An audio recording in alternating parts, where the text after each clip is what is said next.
The colony was silent. Too silent.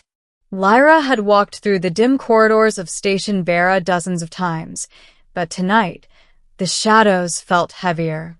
The hum of the life support systems, normally a comforting white noise, now seemed like the steady pulse of something waiting, watching.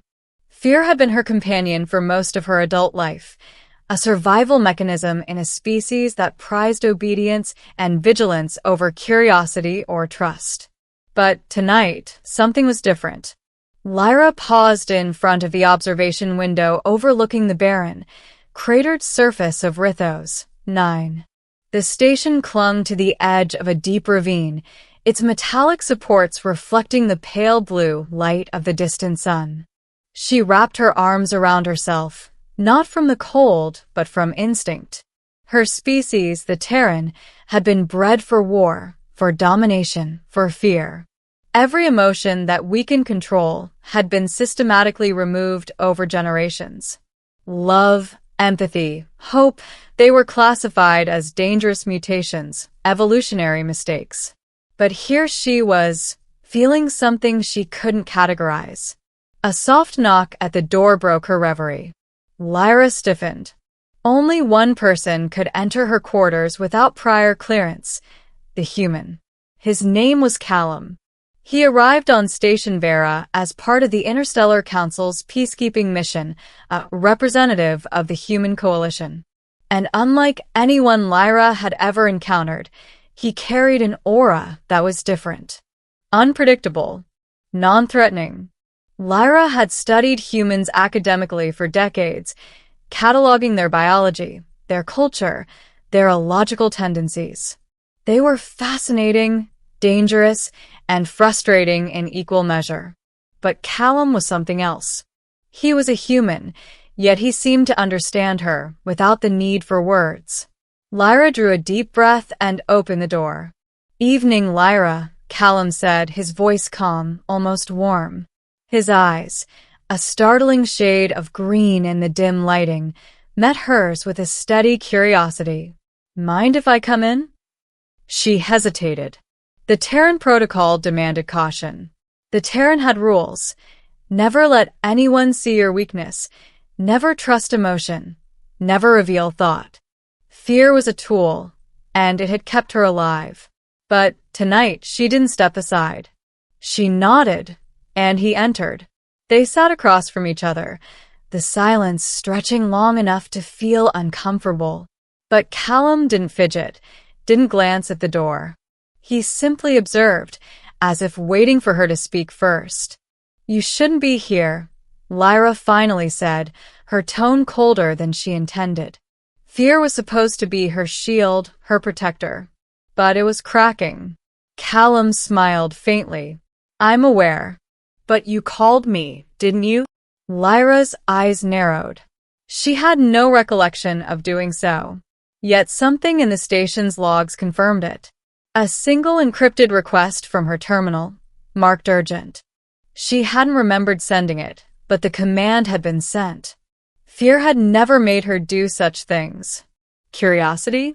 Confusion? Perhaps both. "I need your opinion," she admitted reluctantly.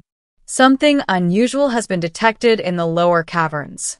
Biological signatures that don't match any known species." Callum leaned forward. "I've been tracking it. I think it's sentient." Lyra stiffened. The word carried weight in her species. Sentient life was dangerous, but it also carried intrigue. Her instinct screamed to retreat, to suppress curiosity, to fear.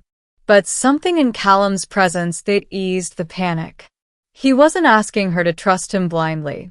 He was simply sharing knowledge. And that was dangerous in itself. "Sentient," she repeated. "How can you be certain?"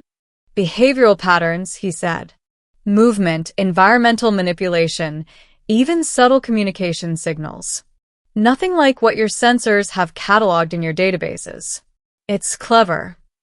Lyra's eyes widened imperceptibly. Clever was a term reserved for highly intelligent beings, often rivaling the Terran in tactical thought. She hadn't seen clever in years. Not since the last uprising, when descent had been crushed with surgical precision. And yet, the words stirred something unfamiliar, something like excitement. "Show me," she said, almost on impulse. Callum nodded and led her through the winding corridors to the cargo bay, where a hover cart waited. He tapped a few controls, and the floor beneath them shifted, revealing the entrance to the lower caverns. They descended in silence, the hum of machinery replaced by the echo of distant dripping water. The cavern was vast, illuminated by bioluminescent fungi clinging to jagged walls. And there, moving gracefully across the rocky floor, was a creature unlike anything Lyra had ever seen. Its form was fluid, constantly shifting, almost ethereal. Yet its eyes, two luminous orbs, followed her every movement with clear intent. Lyra froze. Fear flared, as it always did when faced with the unknown. But this fear was different. It wasn't the paralyzing terror of being hunted. It was curiosity, tinged with caution. Callum crouched beside her. "It's watching us," he whispered, but not in hostility. More study. Lyra's mind raced. The Terran had trained for combat, for suppression, for dominance. But never for this. Never for the possibility that a creature could observe and evaluate without malice. And yet, she felt an unexpected pull toward it, a desire to understand, to connect. She remembered her own species' history, stories of forbidden empathy, of moments when fear had been overridden by something greater. She never thought she would experience it firsthand. Tentatively, she extended her hand toward the creature. It tilted its luminous head, as if considering her gesture. The moment stretched, an eternity condensed into seconds. And then, ever so slowly, it mirrored her motion, reaching out with one fluid appendage. Their contact was brief, almost electric, but it left an indelible mark on her mind. "You felt that." Callum's voice was barely above a whisper, yet it resonated within her. "That's not fear. That's trust. Or, at least the beginnings of it." Lyra's heart, an organ she had learned to regulate with cold precision, betrayed her with a flutter she couldn't suppress. Her species had no word for this sensation. She had been used to fear, trained to let it guide her, to harness it. But this was different. It was fragile, dangerous, intoxicating. And she wanted more. The creature blinked, its form shimmering with faint patterns of light, almost like a language. Callum knelt beside her, scanning the bioluminescent signals with his portable translator. "It's responding to your presence. Not mine." "Yours," he said, astonishment plain on his face. "Lyra, it's recognizing something in you. Something human." Lyra frowned. "Human? I'm not human." "Not literally," he said, smiling faintly. "But fear, dominance, aggression, those are all Terran traits. And you're showing none of them. You're showing openness. And it's responding." Lyra felt a pang of disbelief. She had spent centuries mastering the art of intimidation, of control. Fear had been her lifeblood. And yet, here she was, confronted with a creature that did not recoil, that did not cower, that did not attack, and she felt unafraid. The hours passed in a blur as Lyra and Callum studied the creature. They named it Elian for convenience, though its true nature defied simple nomenclature. It responded to gestures, mimicked subtle movements, and even seemed to attempt communication through shifting lights and vibrations in the cavern. Lyra began to realize that Elian wasn't just sentient. It was intelligent, emotional, and astonishingly empathetic. Callum watched her closely. "You're changing," he said gently. "I've seen Terran break under fear before. But this, you're breaking under curiosity. And wonder." Lyra's gaze hardened for a moment. I shouldn't feel wonder, she muttered, though her voice lacked conviction. It's inefficient. Dangerous. Callum reached out, brushing a hand over hers. She flinched, instinct screaming at her to recoil, but instead, she froze, allowing the warmth to sink in. Or it's something more human, he said softly. Something worth exploring. She wanted to argue, to reject the notion, to retreat into the comfort of fear. But she couldn't. Not entirely. Every instinct in her body screamed to control, to dominate, to fear. But for the first time, instinct faltered. In the days that followed, Lyra's interactions with Elian deepened. She learned its subtle language of light and motion.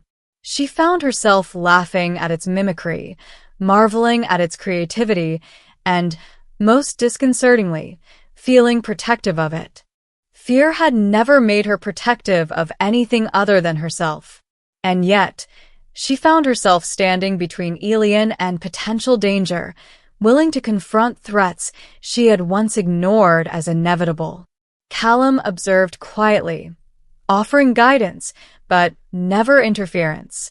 He had seen this pattern before. Humans had a remarkable capacity to awaken latent traits in other species, traits long suppressed or unknown. And Lyra, the once feared Terran warrior, was being awakened. One evening, as the twin moons of Rithos, 9 cast pale silver light across the cavern, Elian moved closer than ever before. Its light pulsated rhythmically, almost like a heartbeat, as it reached out again. Lyra hesitated, then placed her hand against its shifting form.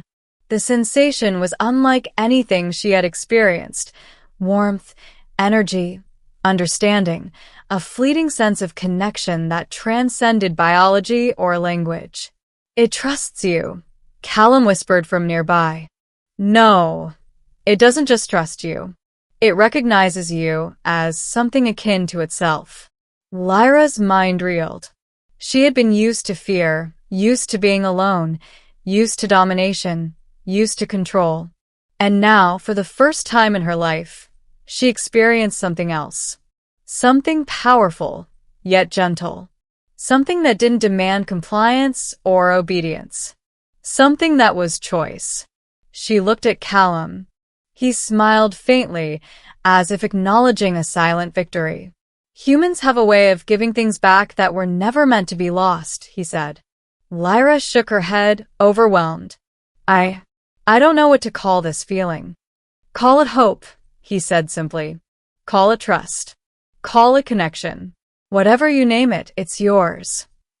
For the first time, Lyra understood that life was not merely about survival or dominance. Fear had shaped her, yes, but it did not have to define her. Through Elian, through Callum, she discovered that strength could coexist with empathy, that curiosity could flourish alongside caution, and that trust could emerge from a lifetime of isolation. Weeks turned into months. The council monitored the situation, intrigued and cautious, but Lyra, guided by Callum and Elian, transformed the lower caverns into a sanctuary of learning and coexistence. The Terran soldiers who had once obeyed her through fear began to notice the change. Some resisted, uncomfortable with this new paradigm, but many others were drawn to it. Fear was no longer the only currency of power. Understanding and connection had begun to reshape a species long thought incapable of empathy. And through it all, Lyra realized the truth. She had been used to fear, but the human had given her something else, something far more profound. The capacity to hope, to trust, to feel. Something that even centuries of Terran conditioning could not erase.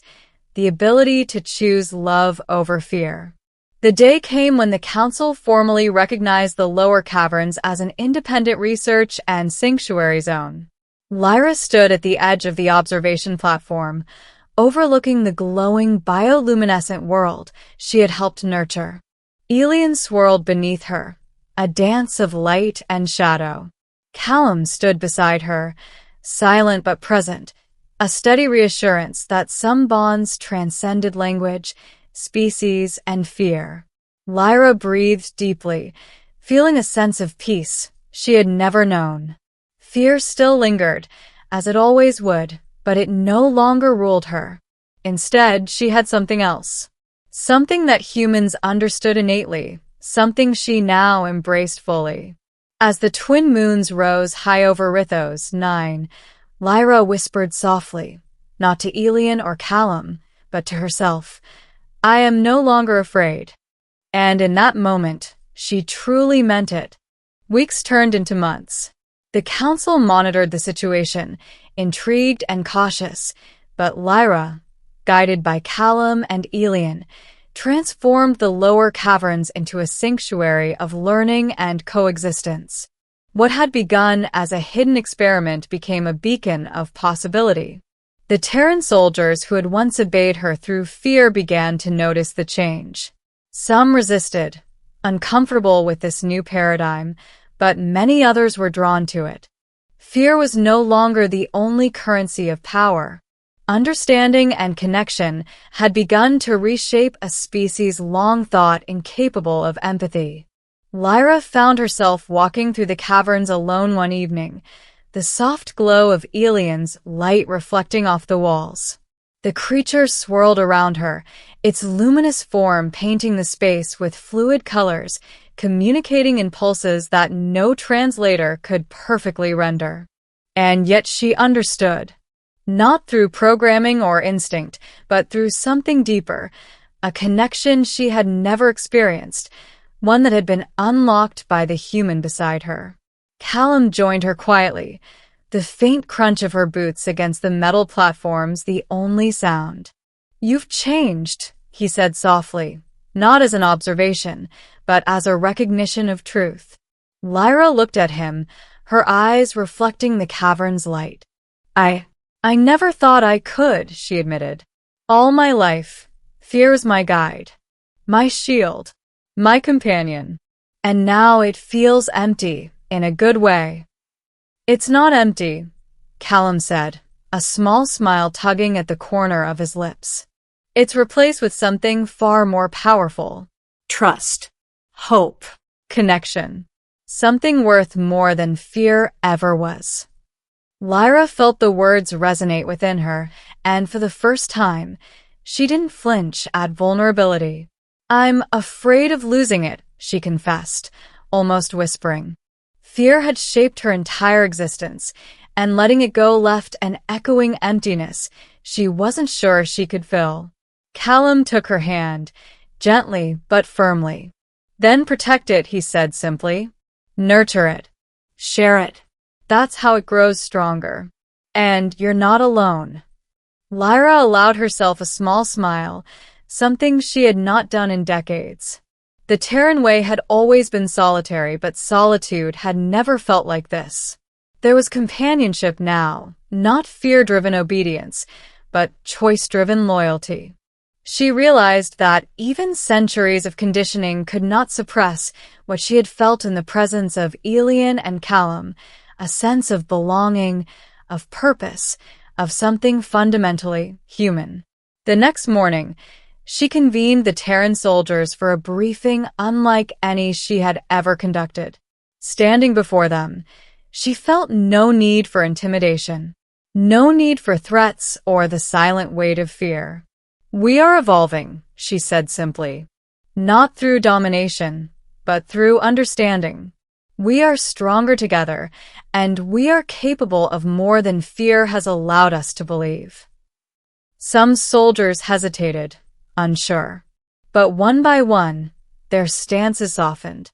One by one, the possibility of change seeped into their consciousness. And for the first time in generations, Lyra felt the profound power of leadership without fear, a strength that was quiet, steady, and unshakable. Later, she returned to the cavern, where Elian danced through the bioluminescent glow. "You see," she whispered, more to herself than anyone else. This is what we can be." She knelt beside the creature, allowing it to mirror her movements. Its pulses of light felt like a heartbeat, a language without words, but it spoke directly to her soul. Callum joined her, silent but supportive. "It's a start," he said. "One that can ripple across the stars if we let it." Lyra nodded. She understood. Fear had been her teacher, yes, but it was no longer her master. And in its place, the human had given her something else, something infinitely more profound, a choice. The choice to feel, to trust, to hope. The choice to lead not with fear, but with connection. As the twin moons of Rithos, 9 rose high above the station, casting a silver glow across the cavern's walls, Lyra finally allowed herself to breathe deeply. Fear still lingered. It would always linger, but it no longer defined her. In its place was a warmth, a light, and a profound understanding that some bonds transcended species, language, and history. Bonds that were born not of fear, but of recognition, trust, and shared existence. Lyra whispered softly, her voice carrying across the bioluminescent sanctuary, "I am no longer afraid." And this time, she truly meant it. Because for the first time in her life, Lyra realized that being brave wasn't about confronting fear. It was about embracing something greater. Something worth everything. The human had given her more than hope. He had given her the courage to live.